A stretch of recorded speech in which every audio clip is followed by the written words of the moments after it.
Have you ever heard a story that sends a chill down your spine? Not because it's scary, but because it's completely unexplainable. Well, get ready for one. This is the baffling case of Pastor Alistair's coffin. Pastor Alistair was a beloved figure in his community, and his passing was a somber occasion. But what happened at his funeral turned grief into utter bewilderment. As the pallbearers prepared to move the coffin, a soft, warm light began to glow from within it. The funeral director, a man who had seen it all, was stunned. He cautiously opened the lid and everyone gasped.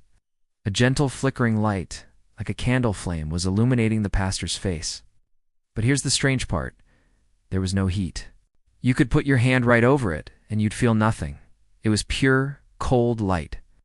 Naturally, suspicion fell on the funeral home staff. Had someone played a prank?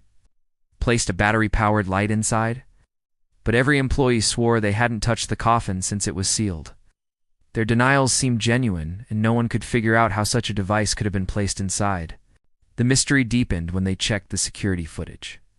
The camera in the viewing room had been working perfectly all day. But for exactly 11 seconds, right at the moment the light was first noticed, the feed was nothing but static. Just 11 seconds of digital snow, then it was back to normal. It was as if something had deliberately interfered with the recording. Things got even weirder. A photographer had taken a picture when the coffin was first opened, and another one a few minutes later. When they compared the photos side by side, people noticed something unsettling. In the first photo, Pastor Alistair had a peaceful, serene expression. In the second, his mouth seemed to be curved into a faint, almost imperceptible smile. It was subtle, but it was definitely there. How could a deceased person's expression change? The final piece of this puzzle is perhaps the most touching.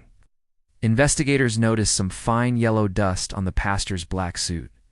Under a microscope, they identified it as chalk dust. But not just any chalk. It matched the specific geological composition of the chalk used to build an old church where Pastor Alistair had started his career. A church that had been demolished over 40 years ago. Where did this dust come from? Was it a message from beyond? A final miraculous farewell from a man of faith? To this day, no one has a rational explanation for the light, the smile, or the dust from a long-gone church. It remains one of the most beautiful and perplexing mysteries ever recorded. What do you think happened? So let me know in the comments below, and don't forget to subscribe for more incredible stories. Thanks for watching.